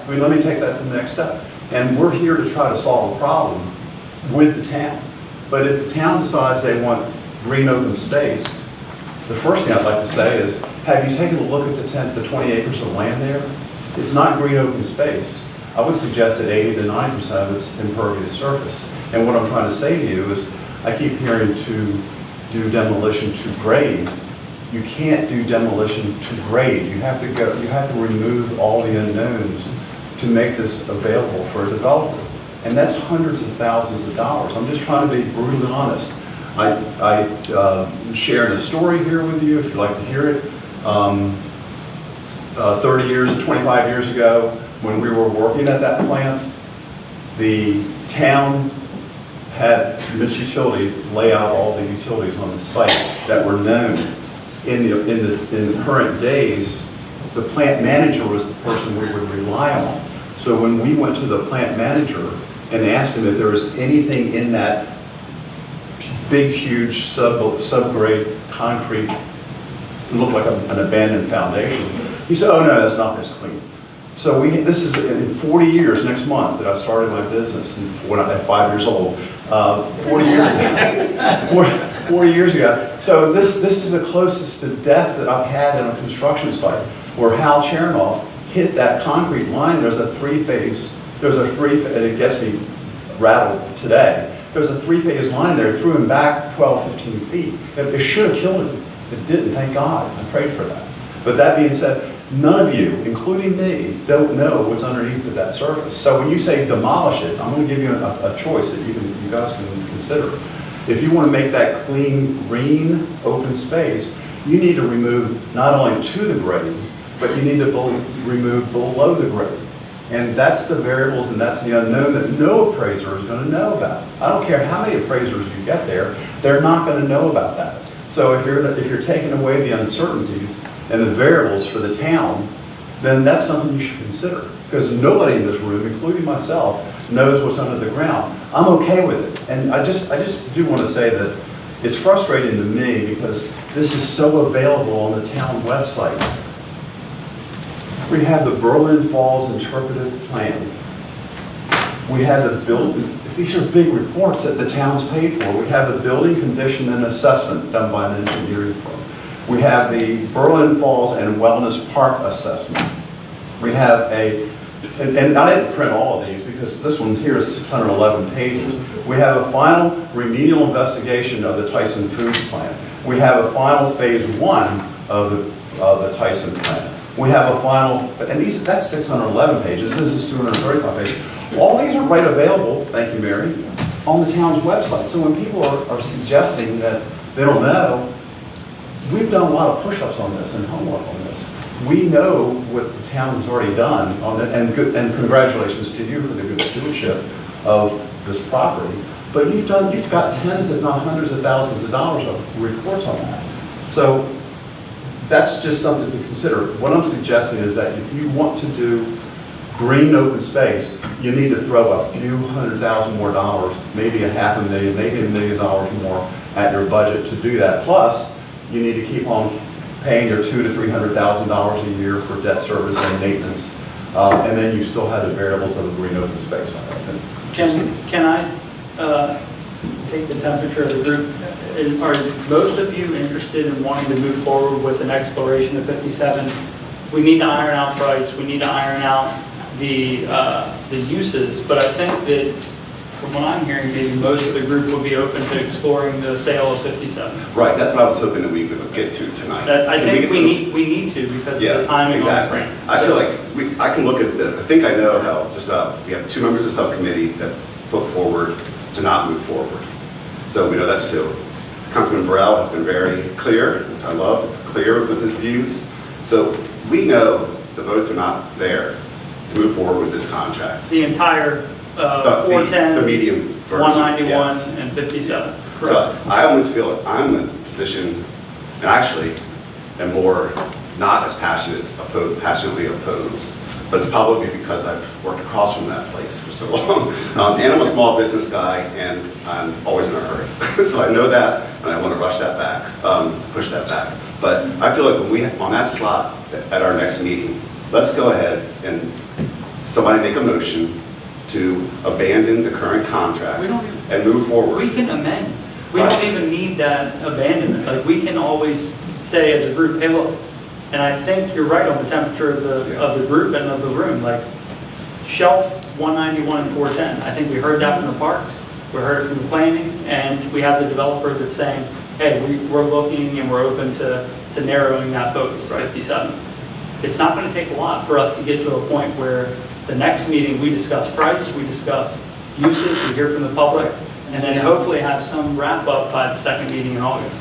Yeah, I think that this contract, I don't know, I'm not sure. I mean, you got the highway in there, I call it. I mean, it's easy work, Steve. Honestly, I've done the work on it. It's if you look at page 1 of the contract, we all have it. For the most part, page 1 identifies price. In contingencies, item number 2, you would strike 410 and 191 from item B and C, Item D would be the part that we would have to iron out as far as 57 goes. Item E, you would strike 410 and 191. Item F, you'd cut entirely. Item G would just be a right-of-way for them to be able to access the property. We maintain the rest. It's not a road. Item H, I think you'd strike entirely. Item I, you would remove 410 and 191. And then L, you would do the same thing. You would remove 410 from the phase 1. And then I think we need to also iron out how many EDUs would convey. Outside of that, I think that the framework of the agreement is pretty straightforward. So I understand. I just think it would be good for us as a group to go ahead and come to a consensus. I think we, 2 months ago, slowed this process way down, which was a great thing. Now I feel like we're almost at a deliberate pace, but I feel like it's time for us to make a direction, and I know we have that on the agenda for later this evening. By looking at the votes here, I know we don't have it, so I'd like for us to kind of narrow our focus, which you're saying. And just item E is just there for, you're talking about the open session. Yes. We just kept E there. It was there the last time. It'll be there the next 4 meetings. Well, maybe we can use it tonight. Well, I mean, if you feel that we're there, I honestly don't think we're at E yet. I think we're more or less at, let's come up with a framework of an agreement so that they know what we're talking about. We know what we want to talk about at our next meeting. And we can, I was clear with the group at the last meeting, we have to have a decision for something by the end of August. Yeah, that's because of right. the grant timeline. That's right. So, Point. Thank you, yeah. I think we've talked it through. We've heard a range of opinions. But we also need to determine the price. Right. And that's going to be decided back at a later time. Well, right. So I don't think we should be rushing into saying, let's do a quick rewrite of the contract so we can sell 57. Dollar amount. I said exclude price and exclude uses, because those seem big. Yeah, but you've got an appraisal. You've got an appraisal. You know the condition of the building. And you've got, When you say you know the condition of the building, let me just say. Hold on, can I finish my statement, please? Tell me what you mean when you say you've got an appraisal. What's You your know appraisal? the general sense of the condition of the building. We, I think, can close that gap in the next month and a half on what the price may be for 57 and what those uses can be. You're not optimistic that we could reach that by the second meeting? I don't think so. I don't know. I mean, I think that the group is capable of reaching. I'm in favor of exploring 57 as a mixed-use project, for sure, 100%. But I think the price is going to be a big obstacle to move forward to this situation. So I like the idea of having a committee to further look at it, but you put a timeline. We can't run it for a year, obviously. So you put a timeline. In the meantime, we also order a commercial evaluation of the time, just to get an update. The last one was done well over a year ago. A lot has changed. Larry, how long would that commercial appraisal take? I don't know. If we use the same company they have. If it's an update, they can usually do it in 2 to 4 weeks. But there's 2 things that you really need. 4 weeks? 2 to 4 weeks, if you do an update of an existing appraisal. I mean, typically when somebody's appraised it a year ago and you ask them for an update, it's typically, in my industry standard, it's 2 to 4 weeks. If you're asking them to start from scratch, it's probably 4 to 6 weeks. I would think that an update would just be based on what the current market is indicating, that kind of thing. Hypothetical zoning. With the zone. Yeah. Well, let's just be mindful of 2 things here. One is the restrictions. I think you all got that. But what is your risk tolerance on environmental, which I think I mean, selling against myself here. I think the town's done a good job on the environmental piece. It's the demolition piece. And there's no appraiser that's going to be able to identify what so it's the question of what your risk tolerance is. That's the big question. And I don't think any real estate valuation company is going to be able to have x-ray vision. Now, you can do ground penetrating radar. So you can do a survey of the property, of the 10 acres of property 57, you could do that. And that's commonly done, and it's a pretty neat device that's, when I say relatively new, in the last 10 years maybe. Would that be like an extraordinary assumption or something? Would that be what? Would that be classified like a extraordinary assumption in a appraisal? No, ground penetrating radar is something that you're trying to identify where subsurface conditions might be. And that's the variable that I don't know the answer to, or should did. We are willing to remove that risk tolerance from the town, but honestly, I just don't know the answer to that question. I mean, if that's something the town wants to get into, if they want to do a demolition for green open space, you really need to dig into your pockets to do that. So can we get past green open space for a minute? Okay. Because that's not gonna help us with the cost. Okay. What I'd like for us to do, because I am beyond conversation at this point. We've talked about this to nauseam. I am over it. I'm ready for us to get to a place where we're about to make a decision. I am tired of adding more to it, more to it, more to it. So this is what I'd like to do, because you just said a minute ago, in order for you to feel comfortable with a commercial price, you need to see what it looks like commercially. How do we get somebody to tell us within 2 to 4 weeks what this looks like with an update? What's the company's name? You've got to decide what uses. What uses. So my thing is, you want to use this on a commercial level, right? Yeah, Right now, well, we have this zone. I don't know Sorry, right now. give me 30 seconds. Right now, we have it zoned at residential. So in order for us to be fair to this town, to do our due diligence, if what they said on this piece of paper is valid and viable, saying it's looking like this residential and it looks like this if it were commercial, let's find that out, because otherwise we just keep chasing our tail, and I'm tired of chasing our tail. I totally, absolutely. I don't want to talk agree. anymore about this. I'd like to find those things out so that we can make a decision and move on. You have to make a decision before you can find those things out. So I'm sorry, and I'm not sorry, but you just said a few minutes ago that in order for you to know what that would be like, you need to hear what a price would look like for it to be commercial. Yes. Let's find out possibly what that looks like so that we can have a real conversation. For what uses? Well, you want to do commercial use, No, right, no, no, with no. restrictions. What does the town want to do? Because what I'm Or hearing. mixed use. If we're talking mixed use, then let's see, what are we talking about? Mixed use, commercial use, what are we talking about? Hold on, to Coastal Ventures Properties point, commercial is broad. The town is looking to, Restrict uses. I understand narrow that. that focus. I understand The that. first question the appraiser is going to ask is what uses? So if we're talking mixed use, that's what you're gonna tell this man, mixed use. We're gonna do a little bit of this and a little bit of that. If you're talking to put apartments above these restaurants or storefronts or whatever you're talking, can we get to that so that we can move forward? That's all I'm asking, because I feel like what we're doing right now is a lot of back and forth, and it's not getting us anywhere, and that $500,000 is gonna be gone, and then we're still gonna be sitting here saying, what do we do next? Councilmember Nichols? Yes. Are you saying that we would then remove that 5-year restriction and restriction of uses? I'm not saying we remove restrictions, but what I'm just saying trying to is, understand.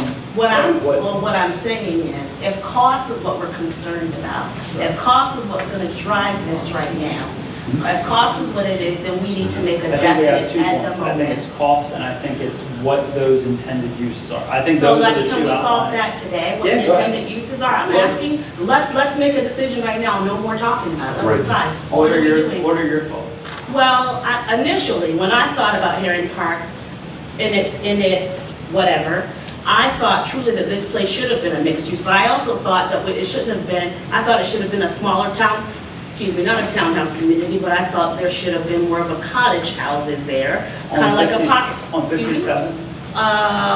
Beyond 57, right in the back corner, yeah. Can we narrow the focus Well, to 57? I don't want to do that right now. I don't want to do the housing that I thought at that time. I'm beyond that, because that's not going to happen today. And it's not going to be priced at the price range that I'd like for it to be realistically, in order for it to be affordable for the people who really need the housing. So that's not even viable. Do you have this on the computer, the site plan? But with 10 acres. So we're talking the about question- these 2. Right, but with 10 acres is what you're talking about, possibly with 57. When you first sat here and Jack asked, well, would you consider 57? And you said yes, but then we talked restrictions, and he said to you, what would you do with 57 with everything put like it, with everything set the way it is? That's where we are at this moment. It's not for me to decide, it's for the town to decide. So So the in our town, well, they've proposal- given you a list, I'm sorry. Councilwoman Nichols, I totally, absolutely agree with you, and I share your frustration. Yes. Believe me. Do you? But we, in the RFP process, the town outlined target uses. We took that and copied and pasted those target uses. In the listening sessions that we've been having for the last month, we have been hearing that the town now does not want many stores, shops, boutiques, retail offices, blah, blah, blah. Right. So if you're going to get a fair and true and honest valuation of a piece of property, you have to tell that appraiser what uses you're going to accept. It does not do any good for that person to go out there. I'm sorry, sir. With what you just said, they won't accept, my question to you is, if you were using those parameters of no's right now, what would your yeses be? And that's what I'm asking you. There's nothing left. Because you said, okay. There's nothing left. When you exclude all the uses that we have proposed and you listen to the community for the last month, what we're hearing is no one wants anything there. I mean, if every person has a veto, if you will, then every use that I just named are uses that people have said in public testimony that they don't want.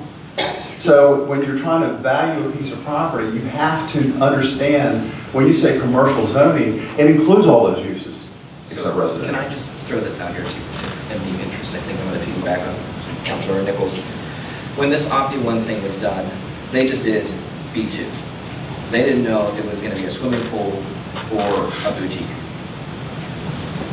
Can we approach these folks again and ask for a update for B2, which is what this would be, right? Dave? It's your own decision. Well, That's what it was. B2 and I guess the R1/B2, which is next. So For parcel 57. Is that correct, Dave? Is that correct? R1 and B2. Is that mixed use? Yeah, 57 used to be B2. When we bought it and annexed it, we made it R1 because R1 is where parks are allowed in our town zoning map. So when Troy owned it, it was B2. So if it were to be rezoned for mixed use, what would that zoning classification be? The most uses would be B2. That would give you the most. You And it could would have allow hotels, residential. motels, restaurants, taverns, shops. You could have storage. But it would allow Does residential. B2 allow residential? Yeah. I'm sorry? Does B2 allow residential? Only on the second or third floors. Right. Okay. Second or Okay. third Well, what? that's Second or third floors, unless you did a planned unit development, which could be done. So, well, I can't make a motion, but I think for throwing out to the group and public and everyone, let's get an updated parcel 57 appraisal for B2. I want to know, I think that's where we're going to go. I want to know what is the rush? Why are we in such a hurry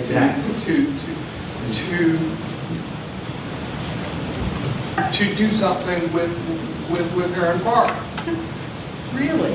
I don't understand what the rush is. Mary? Now, we have heard from the public some very good ideas about how we should proceed.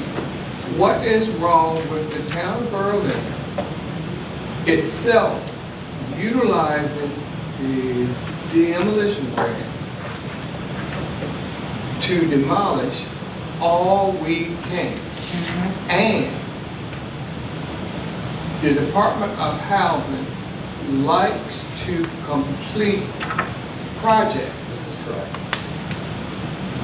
Putting that $500,000 into the demolition would put us in a better place than most folks, because we have a project that they have already funded that is not complete. That would put us ahead of a whole lot of folks dealing with this grant. And if we would just step back and just give the public the opportunity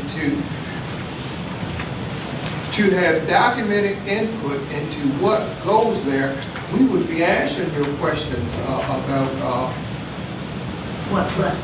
what goes there and what parcel we need to sell and you know, all that kind of stuff. But just sitting here trying to rush this deal, I don't think is in the best interest of the town of Berlin. If I can clarify, the reason that we cannot simply move forward with the demolition today is because in the development of a RFP for demolition, what we have been going back and forth between is, do we want to take down as much as we can for the money we have available, or do we want to take down a portion of the building that was in Mr. Gillis's proposal? That's the sticking point. We can't develop an RFP without a final answer on that. And hold on, to add clarity to that, the town is ready to go in either direction. Yes, EA or DBF is ready to go in either direction. We are trying to gauge what direction that is, and there is a timeline on the grant, and Vice President Burrell, I have to disagree that I don't think that puts us in a favorable spot, a more favorable spot. I think what puts us in a more favorable spot for DHCD funding is what we said in the grant application. I wish I was here, to repurpose that site in a way that adds economic value. And we anticipated a need for $500,000. If they see that we under-anticipated that need, I don't think that's going to put us in a favorable spot. I think the maximum grant available was $500,000. So we put in there. Could I try to respond to Councilman? Go ahead.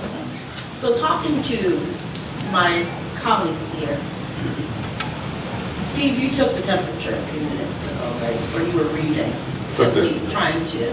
Mr. Burrell has made it very clear to pump the brakes and demolish, possibly demolish as much as we can with the monies we have currently. Is that true, Mr. Burrell? Am I hearing you correctly? Yes, and just to add something, Murray talked, or someone said something about leaving part of the building well, could not we do that for the town of Berlin?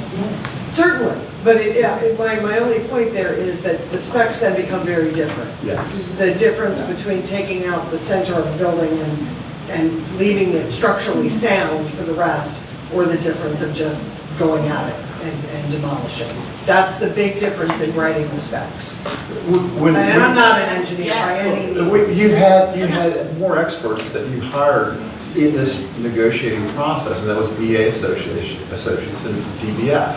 So walking through the building with a structural engineer who did your building condition assessment, which is 46 pages, great reading, what are you going to demolish? Because $500,000 is not going to demolish the whole building. And I'm going to be really brutally honest here, and you may not like what I'm going to say, but it's the truth. I don't know what we're going to demolish.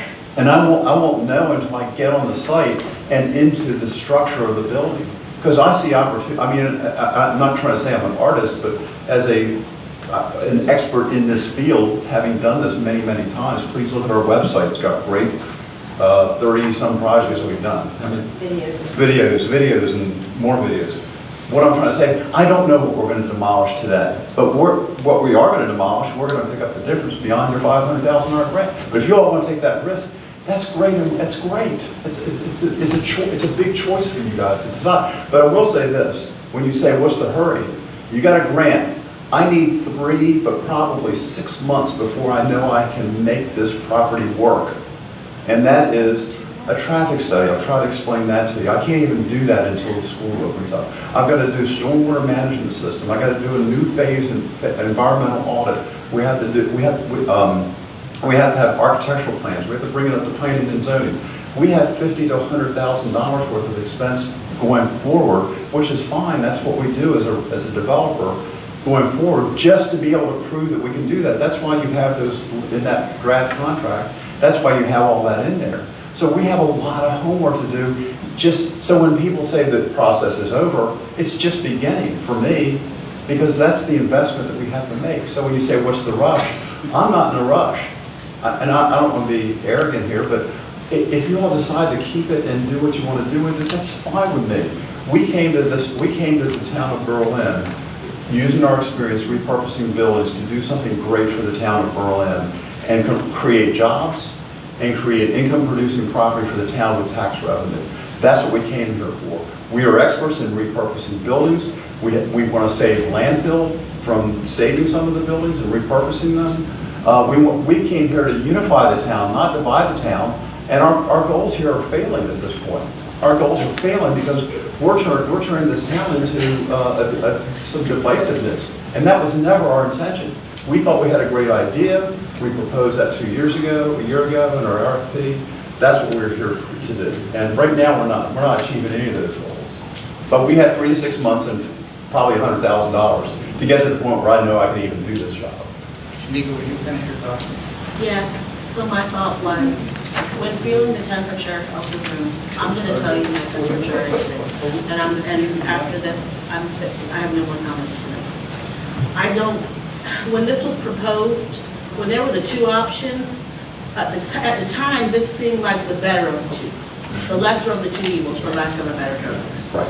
However, as time has progressed, and actually taking several moments to look at all the pieces, I don't feel a true need to rush into this because I feel, my spirit tells me that the more it's wanted, that there's something that we're missing. And I think that we truly need to stop and take a minute to see what it is that we're missing, because we're missing something here, fellas. I've thought it, and I've not said it out loud because I pondered on this, and I thought, and I wanted to make sure that I put it on the table before we did something as rash as history has shown.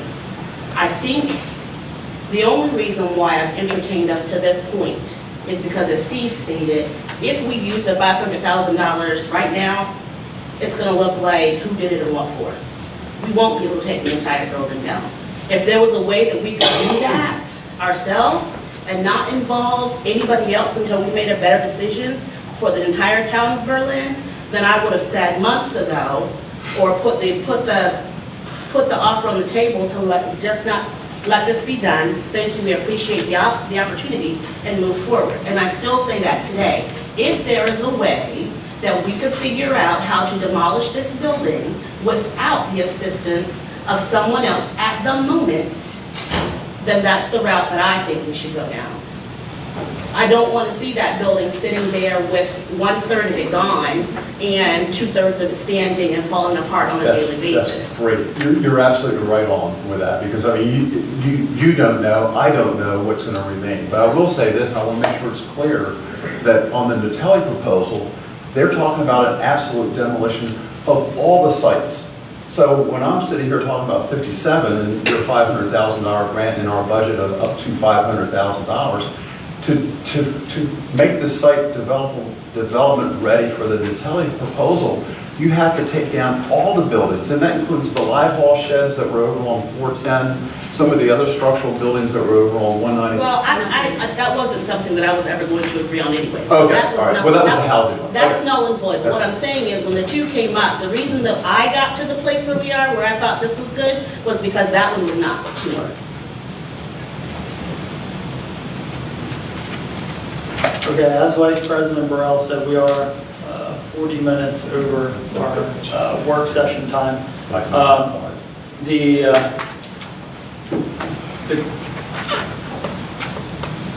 So Councilmember Nichols, actually, I think we should rework the contract for 57 and have it on for the next mayor and council meeting. How does the group feel about that? Leaving price open and leaving the uses undefined. Are we still getting a reappraisal? Well, if that's the group's decision, we do have an option for item 3E. I would say the best time to address that would be there, because then it's an actionable item. In the next, Yeah, the open session, regular session. Is that okay to rework the contract for 57? Does the group feel like that's worthwhile, or do you? Okay. Councilmember Nichols, you're not in favor of that? No, not right now. Councilmember Burrell, you're not in favor of that? I am in favor of it. I am Well, too, we but I said- don't have a What vote. does that mean? What does that mean, rework the contract, you're just changing some stuff Well, around? as I noted previously, it would include page 1, eliminating leaving the price undefined. I mean, if you're doing grammatical edits. It would remove 410 and 191 where referenced. It would remove the roadbed. And it would remove, let's see what else. What I would be interested to see is what it appraises at a commercial. Yeah, so I think that's kind of the thing, but if you, I mean, I think that those things should be pursued simultaneously, Right, but and I'm in favor of it because I want it to be known to the developer and the community that that takes the other parcels away, off. yeah, off the table. For Right. sure. So that's why, that formality is needed to do that. I feel like that's where, my feeling is that we need to do that. So we will rework the contract, Dave Gaskell. Just for the reading, you have 4 people that said don't work. Okay, so then, But we all said, let's get a commercial appraisal. so you want, okay, so at our next meeting, if we call them and they say that it's gonna take 2 to 4 weeks for an appraisal, you would like to let the contract sit idle Yes. until then? Yes. I think we need to have a frank discussion about forming a committee, and to see how that plays out, because we really need to think about what we really want to do with this these 9 acres, in fact, the whole parcel, 20 acres. And this is valuable land that will never, ever get back if we sell it.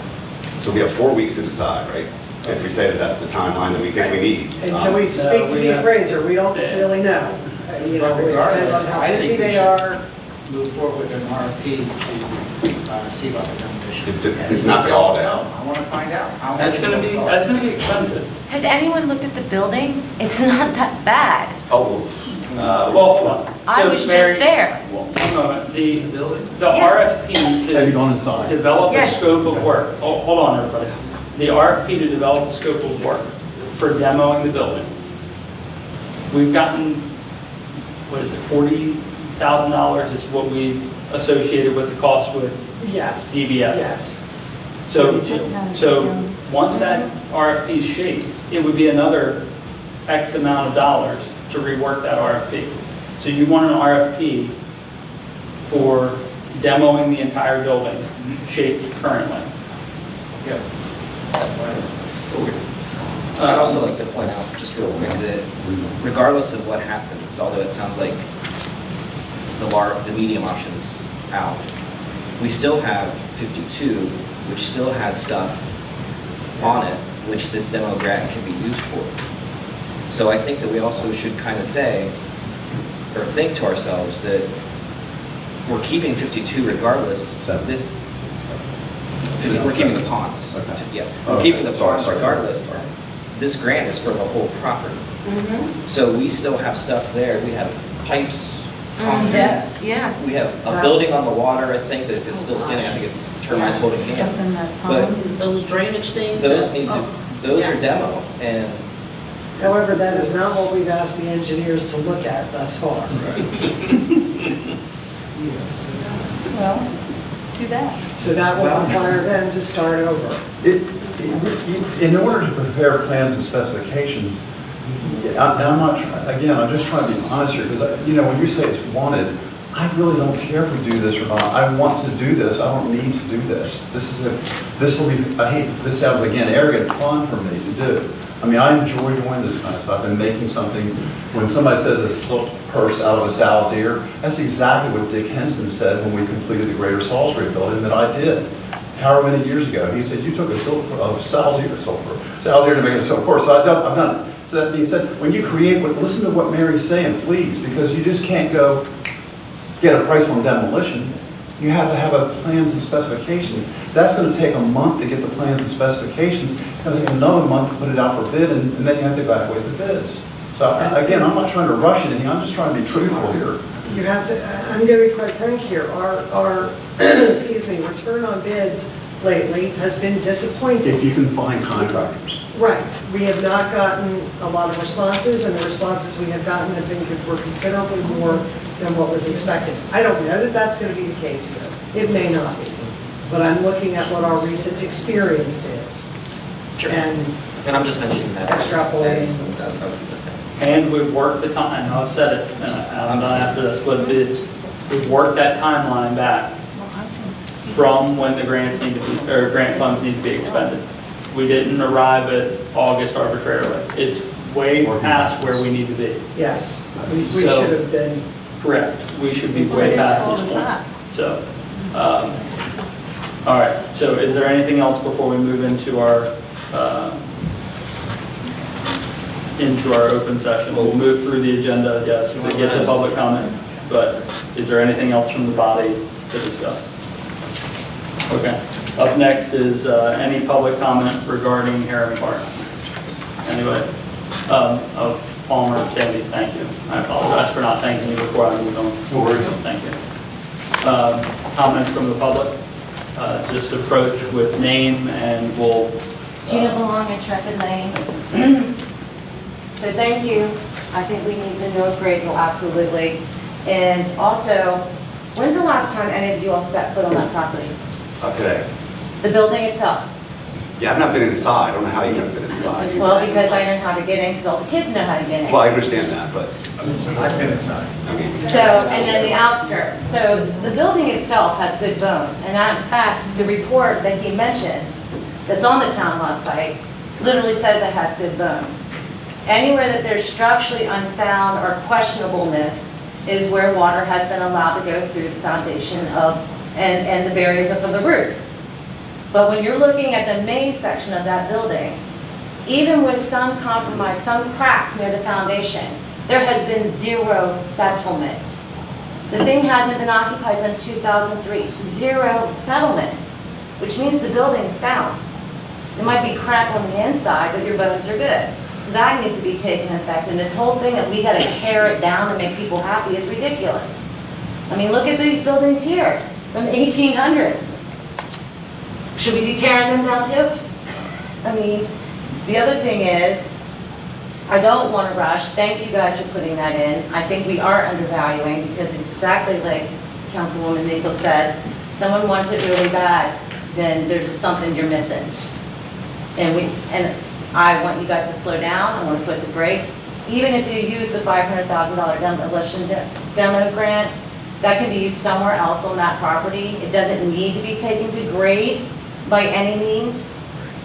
I mean, and the kids are already back there using that as their skate park. They have it pristine back there. It is weeded, cleaned. They have water bottle sections. So if the kids are finding use for it, we need to start reevaluating what we're looking at. Thank you for your time. Thank you. Anyone else that would like to approach the mayor and council, please come forward.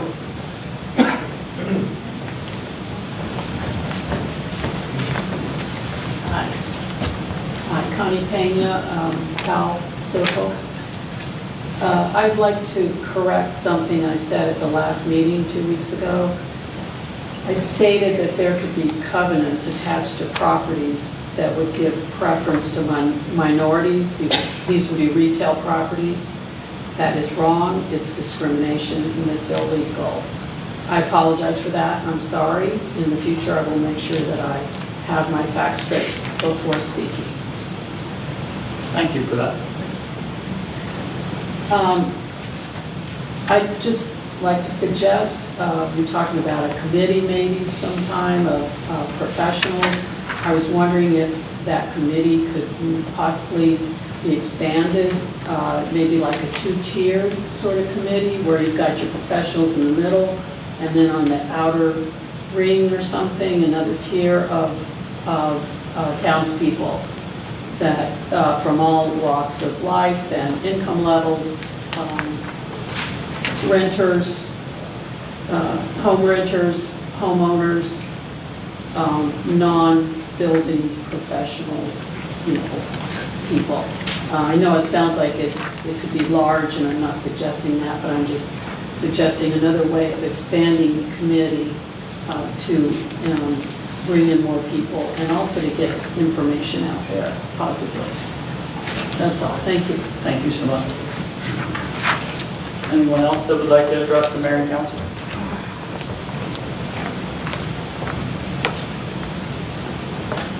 Marie Dillon, 400 West Street. One of the things that I think, number one, I'm glad those who have said to slow down have said it. I don't understand what the rush is all of a sudden. I think that you need to put in your contract that you're selling as is. if you sell this now, you're starting a process, even with 57. There's someone that owns a lot of property around there who is just waiting to see what you're doing with this, so they know what to do with their property. So I think that we need to be a little bit more cognizant of that. Can this building be repurposed as our public works building? Has anyone thought about that? Instead of demolishing the whole thing, use some of it and not have to build a public works building. That's another use of that. I think it's undervalued. I agree with Jay. What we're forgetting is that the appraisal is at $800,000, but with the $500,000 grant, Mr. Gillis is only going to be paying $300,000 if he pays the $800,000. So he's getting a deal no matter what with this. I have nothing against him. I just think that this is not the way to go, that this is being rushed to keep the contract in place. I think all of this should have been discussed openly to begin with, and we wouldn't be here now. And that is my opinion on that. I mean, everything that's been discussed could have been open with the Planning Commission, with the Parks Commission, and the public, and you wouldn't be hearing this now. And that's all I have to say. Thank you. Is there anyone else that would like to address the mayor and council? Just come forward.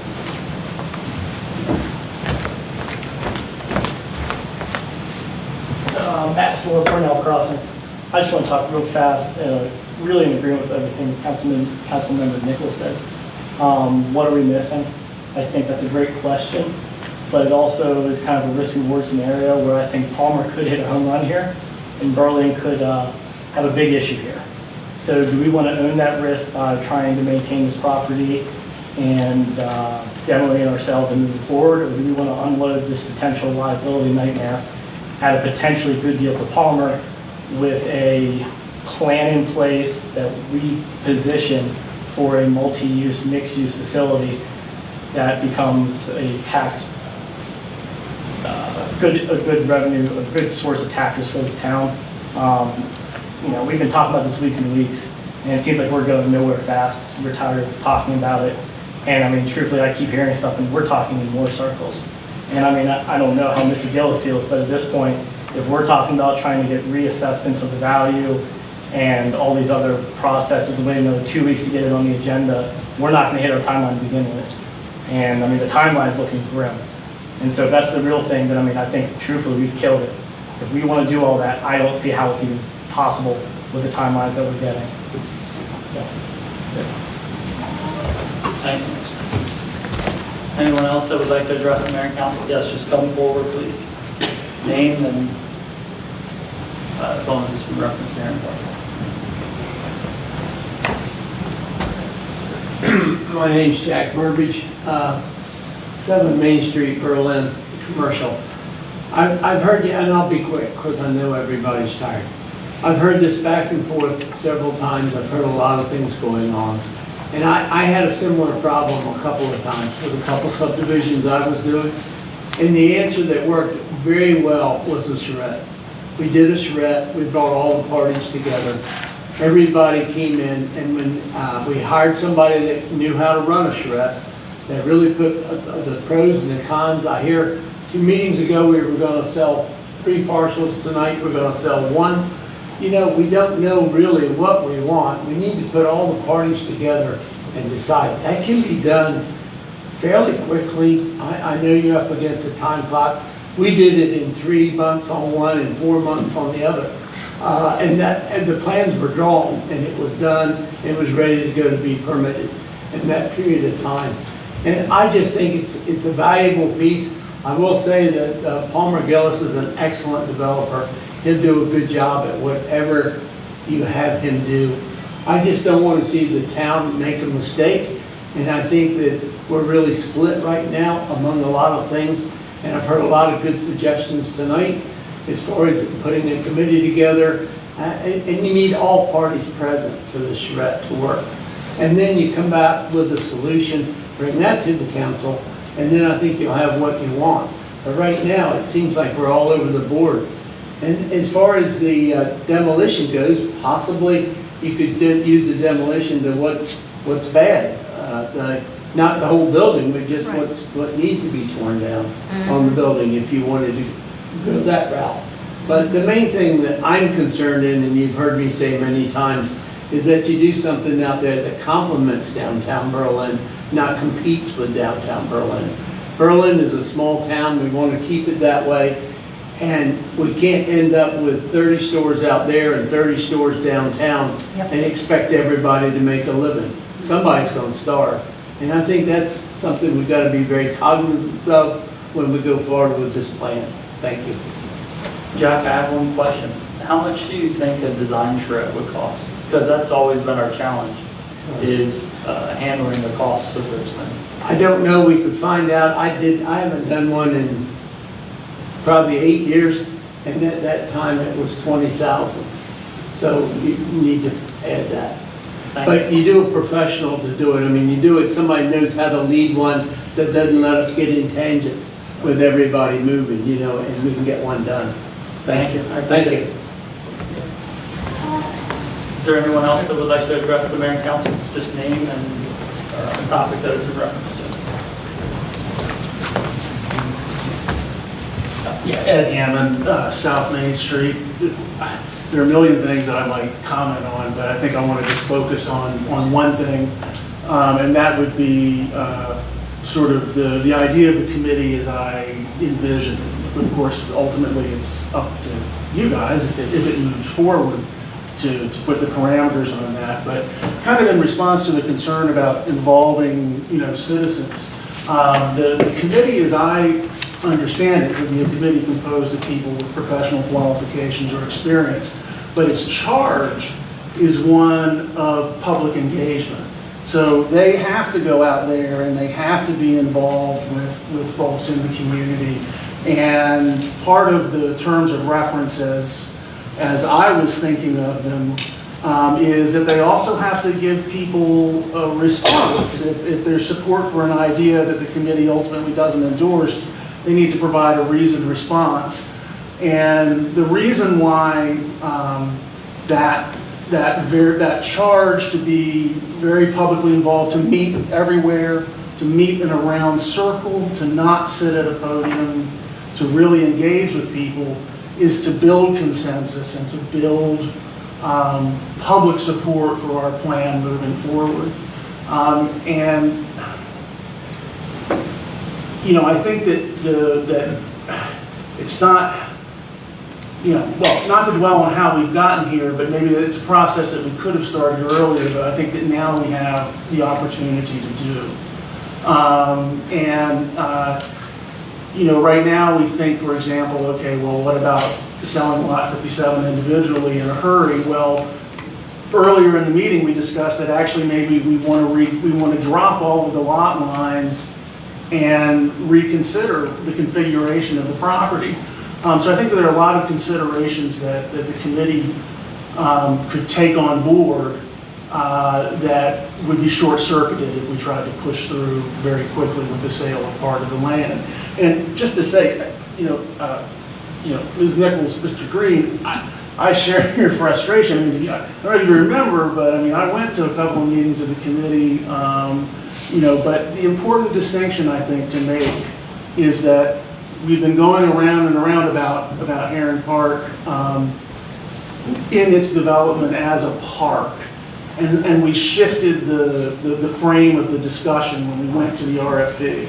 And the frame of the discussion has been moved to one about sales and or what portion thereof. So I think that taking the time to exhale and to form a group of local experts who are willing to work and to give their experience to come up with a clean sheet plan for it is frustrating, yes. It might take additional time, but I think the end product is one that will build more consensus, will build more community buy-in, will build more sort of everyone getting on the same page and wanting to move forward together about this instead of the sort of divisive situation that we have right now. And for that reason, I think it's worth taking our time. Thank you. Is there anyone else that would like to address the mayor and council regarding Heron Park? Okay, if not, then we're going to move into our regular session. Want to just roll right into it, everybody? Give Kate a second to